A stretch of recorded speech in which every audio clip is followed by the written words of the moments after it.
dismiss history at our peril. Liberty Nation Radio with Mark Angelides.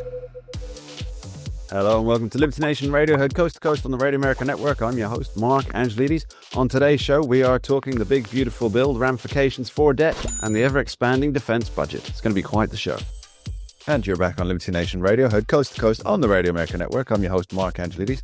Now, we're joined by Liberty Nation's economics expert, Mr. Andrew Moran, to talk about the recent jobs report. And there's a couple of fascinating points that I kind of want to tease out from you and examine, because as I'm sure you've noticed, Andrew, the reporting on the jobs report was so bizarre. You had half of the internet saying it's an utter disaster. I thought Trump was going to do X, Y, and Z. And the other half was showing these numbers. And it looked to me like the other half, the ones showing the improvements, we're in the right. But what do I know, Andrew?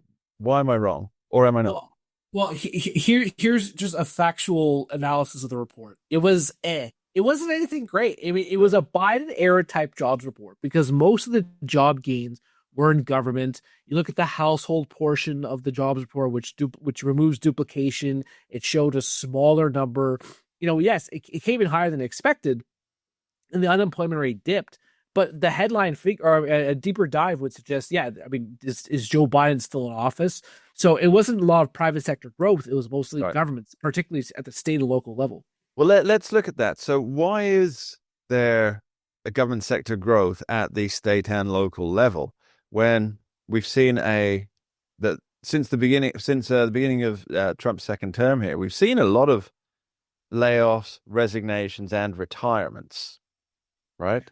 Yeah, so if you dive deeper into the state and local figures, you see that a lot of it is actually in education. So a lot of school boards are hiring more teachers or more staff, or of course, as we all know, the last several years, more administrators. So overall, I mean, it's mostly education driven at the state and local level. But but the federal level though, it is actually declined again. I think it's overall year to date, the number of the decline in federal workers is around 59,000. people. So, I mean, at the federal level, that's a good thing. But overall, when you want, as Scott Bessent, the Treasury Secretary, said, when you want to re-privatize the government, the June jobs report doesn't illustrate that trend. Okay. So you had an increase in state and local government jobs. How was the private sector on that? It was far lower. So overall, there were 147,000 new jobs in June. The private sector accounted for about. The problem with that figure because the problem is with they count, let's say, healthcare, social assistance, things like that as private sector, but it's more government adjacent than it is private sector. Sure. So if you look at let's say the payroll processor ADP, it came out with a report around 2 days before, and it said that the private sector actually eliminated 33,000 jobs.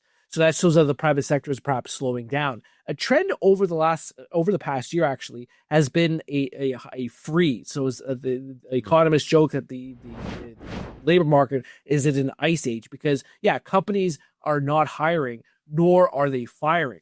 They have a lot of job openings, but for the most part they're at a standstill because they're waiting for the election results, and the next part they're waiting for now with tariffs, they're waiting for more certainty into the broader economy.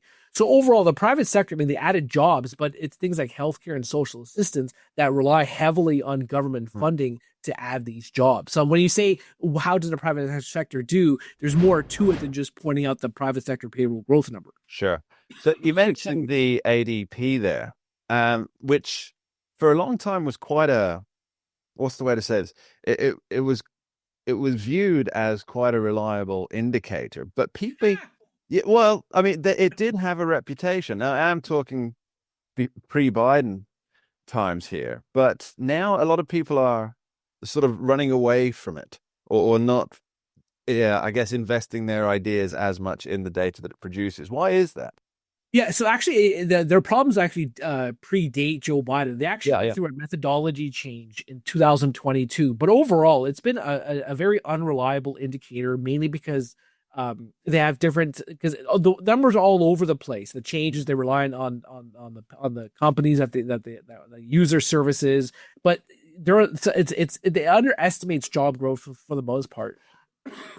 So I did a story on this. I think I did a story on this for LibertyNation.com, and I showed how if you look at the Bureau of Labor Statistics data and you compare it to the ADP typically underestimates that number. But even the Bureau of Labor Statistics data is also an unreliable figure. Sure. If I want to go through real labor market numbers, you actually have to wait maybe a year from the Federal Reserve Bank of Philadelphia, which uses actually tax receipts to determine the real employment gains or losses. Well, that was the story over the last 4 years, wasn't it? That we'd have some job numbers that come out from the Biden administration that were touted as, oh, look at these great job numbers. And then a month later, there'd be revisions, a month to month and a half later, there'd be revisions bringing it down. And then the year-on-year data, again, there were more revisions bringing it down and down. Do you think we'll have, and of course, I don't know if there's a way to really accurately, if even predict is the right word for this, but do you think we'll see downwards revisions on Trump's jobs data, either monthly or on a year-by-year basis? Well, interesting you bring that up, because if you look at the June jobs report, the Bureau of Labor Statistics actually revised a few months' jobs data upward, which is alien. I mean, we haven't seen that in years. So it wasn't significant, but it was an upward adjustment to the numbers.